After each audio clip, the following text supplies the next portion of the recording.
தினம் ஒரு தகவல், தினம் ஒரு ஞானம். வயோதிக பருவத்தில் எதை நாம் சேர்த்து வைத்துக் கொள்ள வேண்டும், இதை நல்லா புரிஞ்சுக்கணும். என்ன பண்ணுவோம் அப்படின்னு சொன்னா, வயசானதுக்கு அப்புறம் நம்ம கிட்ட ஐயோ பணம் இல்லை, பணம் நிறைய சேர்த்து வச்சிருக்கலாம், பணம் தேவை, சேமிப்பு என்பதும் தேவை, சேர்த்து வைத்துக் கொள்ளுங்கள், தவறு இல்லை.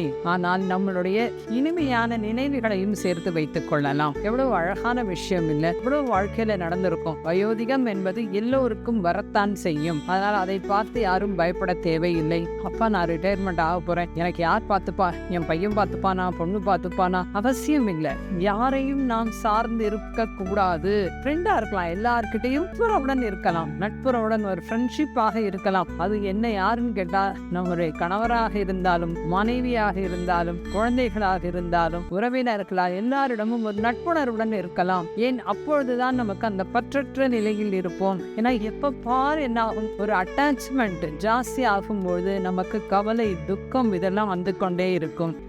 நமக்கு வயசாச்சு, இவங்கெல்லாம் நம்மளை பார்த்துக்கல, யாரும் யாரையும் எதிர்பார்த்து இருக்க வேண்டாம். நமக்கு நம்ம ஒரு வித்தியாசமானவங்க, நம்ம தியானத்துல இருக்கோம், பிரபஞ்சம் பார்த்துக்கும் எல்லாத்தையும். கண்டிப்பாக நல்ல விஷயங்கள் செய்ய வேண்டும், தர்ம காரியங்கள் செய்ய வேண்டும். யாரை பார்த்து பொறாமைப்படுவது, ஒப்பிட்டு பார்ப்பது, இது எதுவுமே தேவையில்லாத ஒன்று. அதனால் யாரையும் யாரும் எதிர்பார்க்காதீர்கள். எதிர்பார்ப்பு என்பது ஏமாற்றத்தை கொடுக்கும். அப்ப என்ன பண்ணுவோம், எப்ப பார் வாழ்க்கையில கடைசி வரை துக்கம், கவலை, உடல் நலம் சரியில்லாம இப்படிதான் போயிட்டே இருக்கும். அதனால் வயசானா ஆரோக்கியம் இல்லாமல் போக வேண்டும் என்று கட்டாயம் கிடையாது. அதனால நாம் ஆரோக்கியமாக இருக்க வேண்டும்.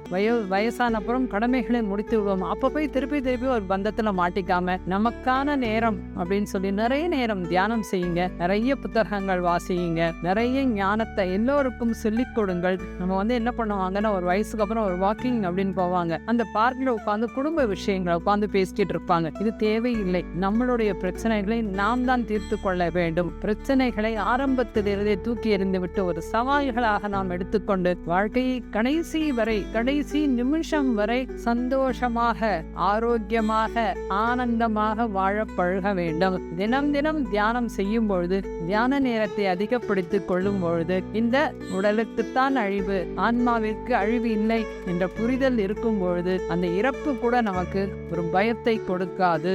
ஏன் கேட்டால், தியானம் அப்படின்னு சொன்னா நிகழ்காலத்தில் இருப்போம், ஞானத்தை பெற்றிருப்போம். அதனால் யாரையும் எதிர்பார்க்க வேண்டாம். சந்தோஷமான நினைவுகள், பழைய ஞாபகங்கள், பழைய நண்பர்கள், எல்லார்கிட்டையும் பேசுங்க, பழகுங்க. ஒவ்வொரு வினாடியும் சந்தோஷமாக கழிக்க வேண்டும். அதற்கு என்ன செய்யணும் அப்படின்னா, தொடர்ந்து தியானம். எல்லா வயதிலும் தியானம் செய்யலாம். வயதான பிறகு அதிக நேரம் நமக்கு கடமைகள் முடிந்திருக்கும். அதனால் பற்றற்ற நிலையில் இருப்போம். வயோதிகத்தில் என்ன சேர்த்து வைத்துக் கொள்ள வேண்டும் என்னா, பழைய நினைவுகளை சேர்த்து வைத்துக் கொள்ளலாம். சந்தோஷமாக இருப்போம். என் வயது இந்த உடலுக்குத்தான், ஆன்மாவிற்கு வயது இல்லை. அதனால் அதை கண்டு பயப்பட வேண்டாம். எப்பொழுதுமே பிரம்மானந்த நிலையில் இருக்க வேண்டும். நன்றி.